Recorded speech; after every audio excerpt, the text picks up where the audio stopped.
we have an interesting move here made between Russia and China.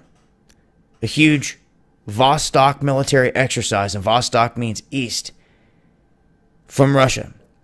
This was all drawn up to deal with China in case they had a slugfest with China. Not no more. Huge shifts are happening. The one huge drill that Russia had, just in case they were going to go to war with China, is now inviting Chinese troops. And they're not inviting Chinese troops to come and watch them prepare for war with China. It's to prepare for war with someone else. And they admit this. Who do Russia and China have a common enemy with?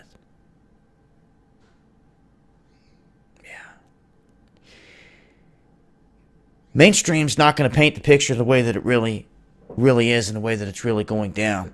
China has been making moves all across the region, South China Sea, trying to lock it down, and even admitted that they're ready to tango in the ocean. I did a report on it here recently, and people want to say, oh, we've got 11 carriers. What happens when they've got an answer to that? What happens when you can sink slow carriers out in the ocean? Because China has surpassed us in the size of their navy. They have now surpassed us in the number of vessels. That's why I did the last video.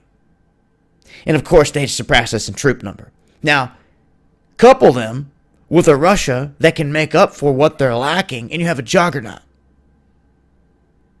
If one's lacking in one area, the other can make up for it. Why is it that the United States just reactivated its second fleet? Is anyone paying attention? You're talking about a whole fleet that was retired, for crying out loud. And they don't even have the funding or the means, or they're just not doing it, of making new equipment to get out in the ocean.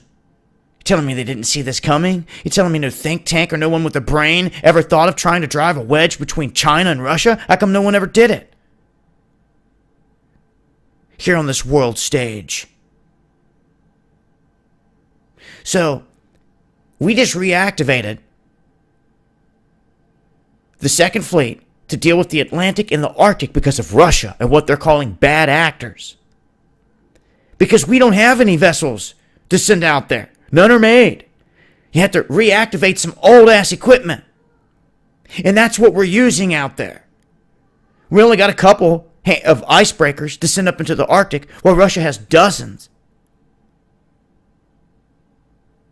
And now these two carrying a massive drill that used to be geared toward one another, that is now geared toward us, as in U.S. us. And that's where it sits, and I find that rather interesting.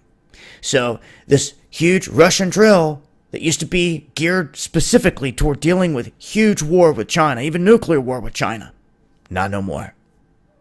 Now they're coming together, and they're preparing for war with someone else here on this world stage. So, an update to that and where things sit.